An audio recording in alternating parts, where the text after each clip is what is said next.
Hi friends, இப்போ வந்து பார்த்தீங்கன்னா என்னோட இந்த ஜுவல்லரியோட கிராம்ஸும் வெயிட்டும் வந்து எவ்வளோ இருக்குது அப்படின்றதையும் சொல்லிவிட்டு, நெக்ஸ்ட்டு வந்து பார்த்தீங்கன்னா நான் எப்படி இதை வந்து சேமித்து வாங்கினேன் அப்படின்ற ஒரு சின்ன வந்து ஸ்டோரியும் உங்கள் கூட ஷேர் பண்ணுறேன். ஏன்னா வந்து உங்களுக்கு கொஞ்சம் மோட்டிவேஷனாக இருக்கும்.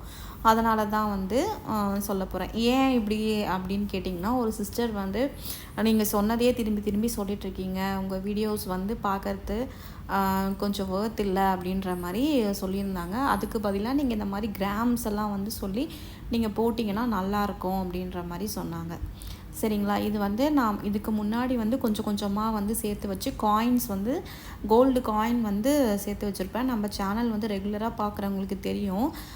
அதை வந்து இப்போ ஒரு இன்வெஸ்ட்மெண்ட்குள்ளே போனதுனால விற்கலாமா இல்லை வாங்கலாமா அப்படின்ற மாதிரி காயினை விற்கலாமா வாங்கலாமா அப்படின்ற வாங்குற மாதிரி யோசிச்சுட்டு இருந்தேன். அதுக்கப்புறம் ஹஸ்பண்ட்க்கு வந்து மோஸ்ட்லி விற்கணுன்றா தோணிட்டு இருந்தது. எனக்கு வந்து ஏதாச்சும் வந்து ஒரு பொருளாக வந்து வாங்கி வச்சோம்னா, நம்ம பெண் குழந்தை வச்சுருக்கோம் இல்லையா?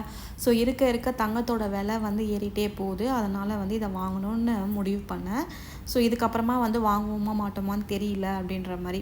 ஸோ இது வந்து 5 பவுனுங்க. 5 பவுன்னா நம்மளுக்கு வந்து 40 கிராம் வந்து வந்துடும்.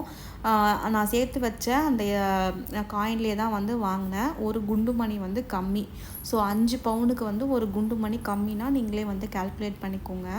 இது வாங்கி பார்த்தீங்கன்னா கிட்டத்தட்ட ஒரு 7 மாதம் ஆச்சுங்க. இது வாங்கி 7 மாதம் ஆச்சு. இப்போ இதுவும் வந்து என் கையில் இல்லை. நான் வந்து ஜுவல் லோனுக்கு தான் வந்து கொடுத்துருக்கேன். ஸோ நீங்களும் எதனா வந்து டார்கெட் பண்ணிங்கன்னா நம்ம சேனலில் கரெக்டாக மெசேஜ் பண்ணுங்கள்.